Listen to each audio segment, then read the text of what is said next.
Subsequent to his little military meeting earlier this week, the generals berated by Donald Trump have started to privately turn on him, and this could spell any number of disasters. Even I didn't see this one coming. Welcome to Occupy Democrats. I'm David Reddish. In case you wound down the month of September on vacation or in bed with the covers pulled over your head while eating a box of Velveeta, and given everything that happened in September, who could blame you? You may have missed that on Tuesday, drunken Defense Secretary Pete Hegseth called an enormous meeting of American generals in Quantico, Virginia. The reason? To tell them to prepare to occupy American cities and embrace a warrior ethos. As if a draft dodger like Trump and an inebriate like Hegseth somehow understand that idea better than a room full of career military men. Take a look at what Hegseth had to say. This also means grooming standards. No more beards, long hair, superficial individual expression. We're going to cut our hair, shave our beards, and adhere to standards. Because it's like the broken windows theory of policing. It's like when you let the small stuff go, the big stuff eventually goes. So you have to address the small stuff.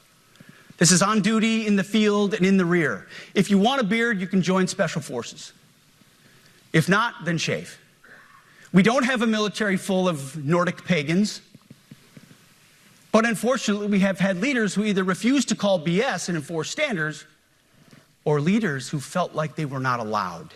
Okay, so first of all, I don't know how many generals you've seen sporting a mullet or a pompadour, but it doesn't seem to be that big an issue. And even if it somehow was, it doesn't seem like it's affecting military preparedness.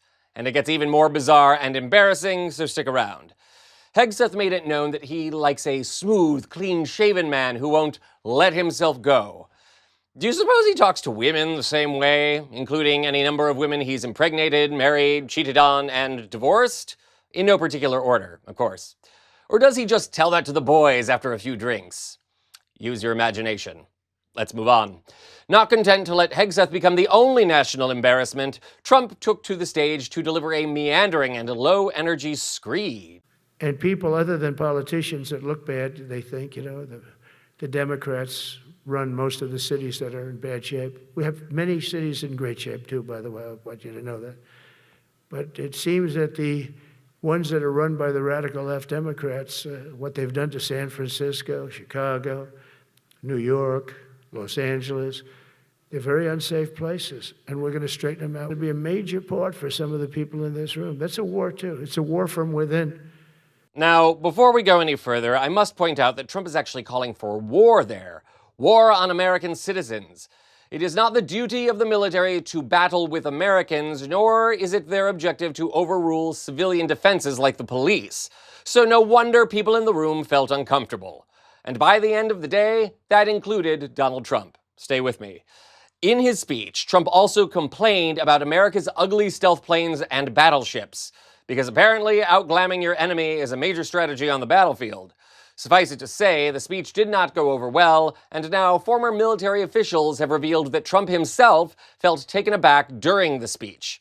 Appearing on MSNBC, retired Lieutenant General Mark Hertling opened up about how Trump was devastated by the response to his speech, and how the U.S. military managed to actually raise the dignity index in the face of a buffoon.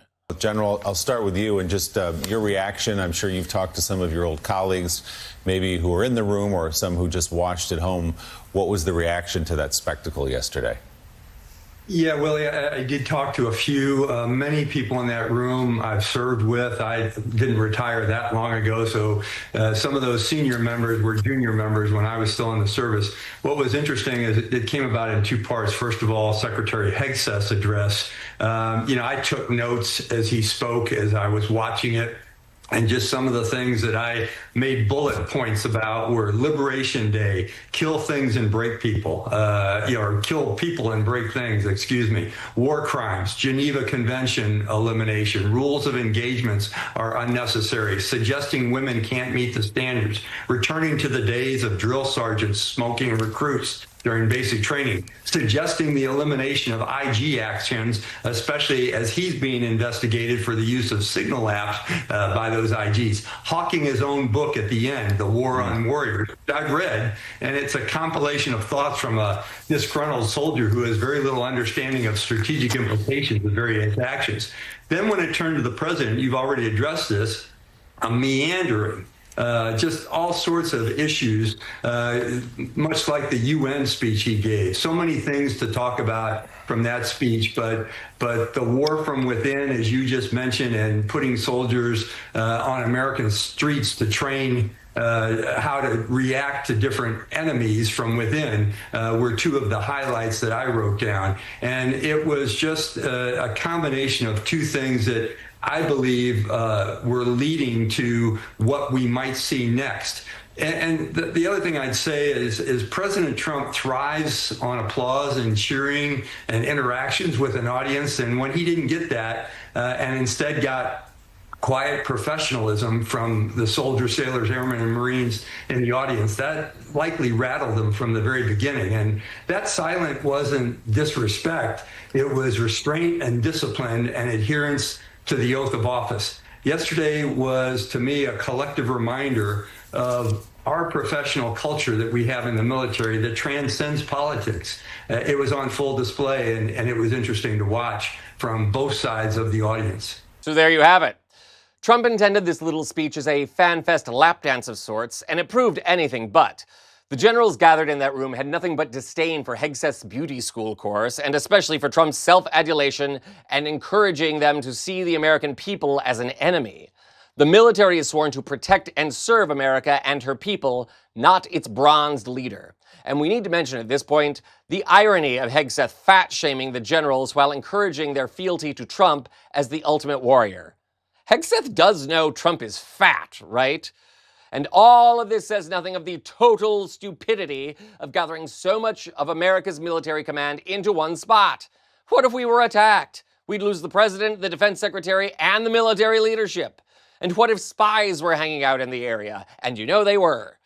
Now that they know which generals and their families to target, what will they do? And of course, Trump did it all for just the attention. Let's hope this stunt fades quickly, along with whatever lingering political capital Hegseth and Trump retain.